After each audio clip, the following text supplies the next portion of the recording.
In this video, we are going to look at two terms, work and energy. Right? We have already looked at work done, what is the meaning of work done, and we're now going to, in this video, see at work and energy.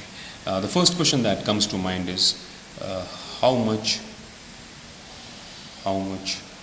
work can a body do? Right? How much work can a body do? The answer to this question is very simple. A body can do as much work as it possesses energy.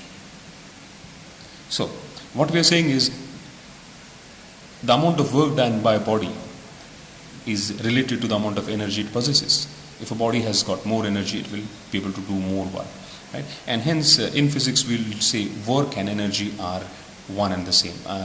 I'm making a very, very important statement over here.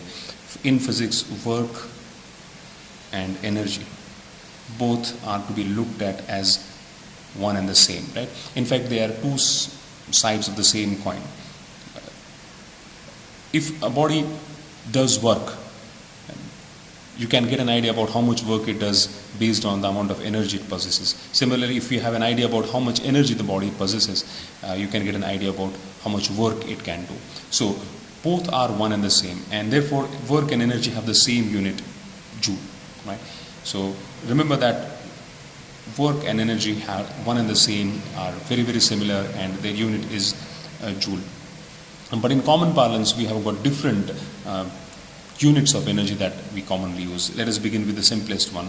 And the simplest one that we use is, for example, calorie. Calorie is the unit that we use for heat, and we'll try to understand the relationship between calorie and joule, right? And it turns out that one calorie is equal to approximately 4.18 joule, which we take nearly as 4.2 joule. So this is a relationship that we need to understand, that the common unit is 1 calorie, and that is equal to 4.2 joule. Right? 4.2 joule, approximately 4.2 joules. Right? The another common unit of energy is that you have is watt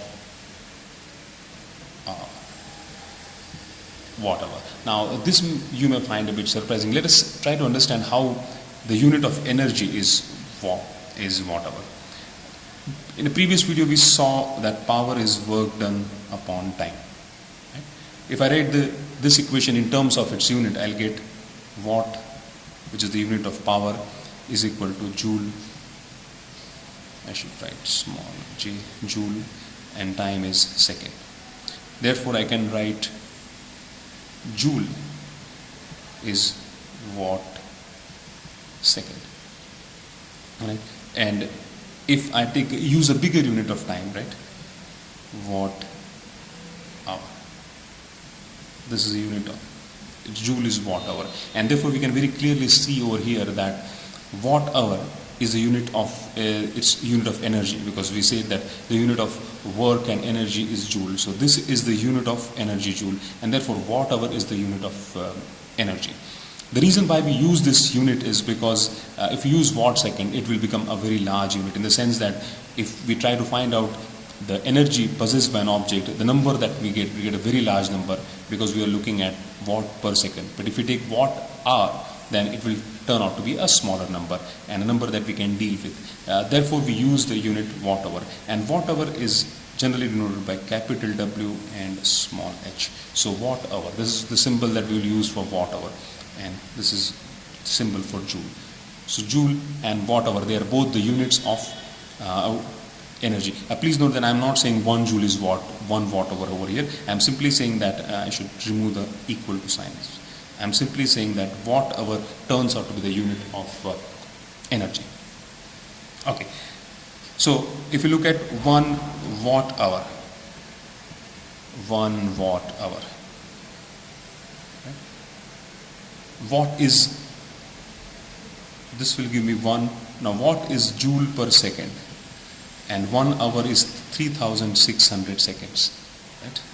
So this will give me second will get cancelled, 3600 joule. So 1 watt hour is 1 watt hour is equal to 3600 joules. right? Please note that again, let me repeat, both are units of energy, watt hour, 1 watt hour and joule, and the relationship between them is 1 watt hour is 3600 joule. And similarly, if I take a larger unit of watt hour, let us say I take 1 kilowatt hour, right? 1 kilowatt hour.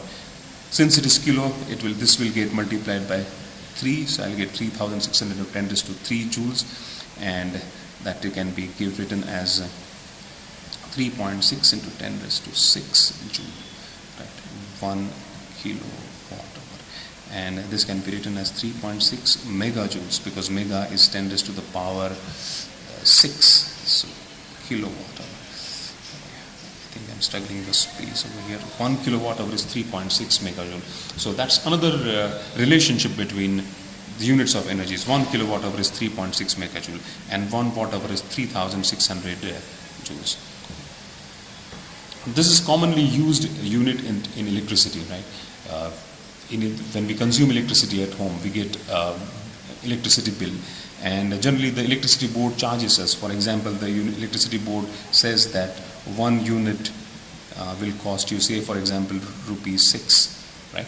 So when the electricity board is saying that the cost of electricity is ₹6 per unit, what it actually means is that you'll have to pay ₹6 for using 1 kilowatt hour of energy. So when they say 1 unit of electricity, what they actually mean is 1 kilowatt hour of electricity. So this is a commonly used unit in electricity. Lastly, we will look at one more commonly used unit of electricity, and that is 1 electron volt, right? And it turns out that 1 electron volt is 1.6 into 10 raised to minus 19 joule, right? 1 electron volt, right, is 1.6 into 10 raised to minus 19 joule. 1 electron volt is the energy gained by an electron. This 1 electron volt is the energy gained by an electron when it is accelerated through a potential difference of 1 volt. So let us say we have a potential difference across these of 1 volt, right?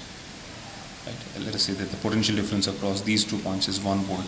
Then the amount of energy which is gained by the electron when it passes across a potential difference of 1 volt is 1.6 into 10 raised to minus 19 joule. We will look at this once again when we're discussing electricity, right, later on in the syllabus. Currently, for you, it is suffice to understand that 1 electron volt is 1.6 into 10 raised to minus 19 joule. Okay, I want to summarize what we have discussed so far in this video. We have discussed a couple of things. One, that work and energy are the two sides of the same coin, right? The amount of work done depends upon the amount of energy that body possesses, right? So you have to look at work and energy as one and the same. And secondly, we have said that both have the same unit, joule, right? Third, we looked at various common units of energy, and we got a relationship of those units with joule. The first unit that we looked at is 1 calorie, which is 4.2 joule. The second unit we looked at is 1 kilowatt hour is equal to 3.6 megajoule. And along with this, of course, we looked at 1 watt, which is 3600 joule, which can be written as 3.6 kilojoules, right? This may help you in remembering that 1 kilowatt hour is 3.6 megajoules, whereas 1 watt hour is 3.6 kilojoules. And finally, we looked at 1 electron volt, which is 1.6 into 10 raised to minus 19 joule, right? Just remember some of the things that we have discussed in this video, right? Because we'll be using them time and again when we are looking at numericals. See you in the next video.